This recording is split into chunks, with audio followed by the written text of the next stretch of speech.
Bom, até então a gente falou da etapa luminosa da fotossíntese, né? Que é todo o processo de absorção de energia luminosa para produção de ATP, blá, blá, blá. Beleza.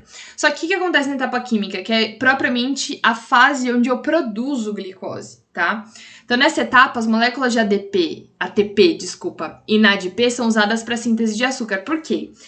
Porque você pensa assim comigo, lá quando eu tava falando da respiração celular, eu pegava todo aquele NAD e fornecia para a cadeia respiratória. Aqui, os elétrons vêm da água ou dos fótons. Aonde que eu vou usar esse NAD? Exatamente nessa fase, tá? Na fase onde eu tenho a conversão nesse processo na formação de glicose, de açúcar simples. Então, o conjunto de reações, eles tiram o carbono, né? Tiram o carbono do CO2 e inserem, então, em moléculas de carboidratos, tá? Para isso, são uma série de reações que acontecem. Inicialmente, o gás carbônico, ele vai se juntar com uma molécula chamada ribulose 1,5-bifosfato, tá? Que permite a fixação desse carbono, que é exatamente esse processo aqui, ó, tá? Esse processo todo a gente chama de ciclo de Calvin, tá? Que difere do ciclo de Krebs lá, que era a respiração. Isso aqui é o ciclo de Calvin. Então, de novo, o CO2 atmosférico, ele é fixado, tá? Ele se combina a uma molécula de ribulose 1,5-bifosfato. E isso permite a fixação do carbono numa molécula orgânica, tá? Porque o gás carbônico aqui é gás, então eu preciso fixar ele numa molécula orgânica. Essa reação, ela é catalisada por uma enzima chamada de rubisco, tudo bem? Depois de uma série de reações, ele origina o que a gente chama de pegal, tá? Aqui, ó. Eu tenho primeiro a ribulose 1,5-bifosfato e depois eu tenho a formação aqui desse pegal.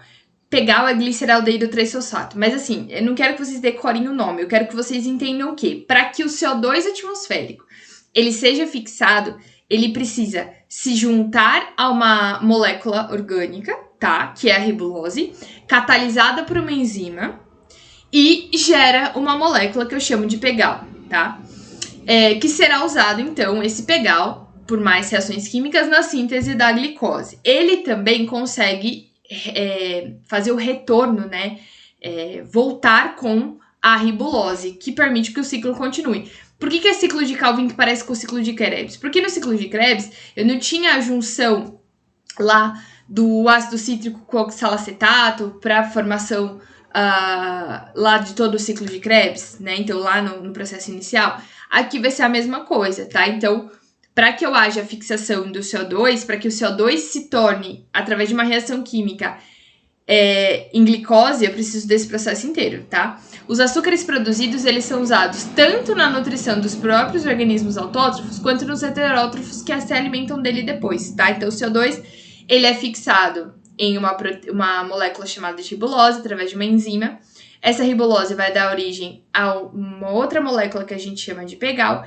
Esse pegal, por sua vez, ele vai tanto auxiliar na formação da glicose, quanto repor essa ribulose novamente, essa ribulose 1,5-bifosfato, para participar do ciclo de novo, tá? Para que tudo isso ocorra, para que eu tenha essa formação da molécula de glicose, eu preciso de 6 moléculas de CO2, tudo bem? Então, isso é a fotossíntese. Agora, tem alguns organismos que eles não conseguem fazer fotossíntese, eles realizam um outro processo, que aí vão usar outras moléculas através da quimiossíntese. Então, é o processo realizado por bactérias que usa, né, energia química de compostos inorgânicos para a síntese de moléculas orgânicas. Exemplo, caso das arcas metanogênicas. Elas vivem em ambientes pantanosos, né, que tem uma concentração de oxigênio muito baixa e tal. Eles obtêm energia por meio da reação entre o gás hidrogênio e o gás carbônico, tá? Liberando como produto o gás metano. Tais bactérias habitam o sistema digestório de animais, depósitos de lixos, ambientes pantanosos e aonde o oxigênio ele é escasso ou ausente. Observem que nesse caso eu não tenho a junção do CO2 com a água, né? É o CO2 com o gás hidrogênio para a produção de gás metano e água, tá? Então, é um processo como se fosse, na verdade, um processo de produção, teoricamente, do seu próprio alimento, mas é mais semelhante à respiração celular quase do que a própria fotossíntese, tá? A gente tem outras situações onde a gente tem bactérias que fixam o nitrogênio atmosférico. Por quê?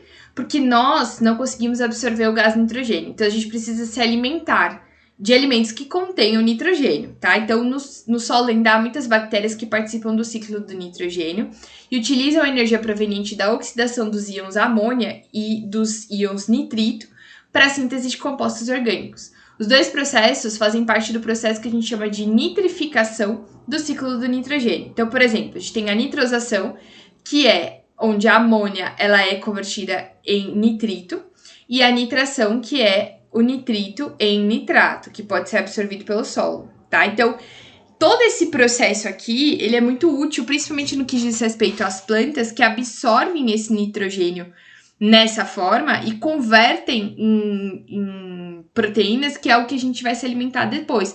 E uma carga menor de proteínas, óbvio, porque os alimentos de origem animal têm uma quantidade maior. Ainda há bactérias que vivem em fontes hidrotermais, que são ambientes inóspitos devido à ausência de oxigênio e luz.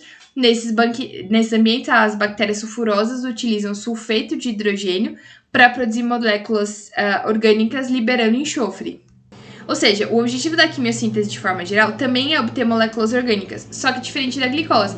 Então eu tenho o CO2 aqui, né, misturado com o sulfeto de hidrogênio, e eu tenho a formação da molécula orgânica mais a água e libera enxofre. Tudo bem? Então, são todas reações químicas, tanto a fotossíntese quanto a quimiossíntese, para a produção do seu próprio alimento. Com a diferença que, no caso da quimiossíntese em específico, eu não estou usando energia luminosa, tá? As fontes são fontes inorgânicas, tá? E não de energia, inorgânicas associadas ao CO2, né? Que é uma forma orgânica de molécula, para a produção de energia.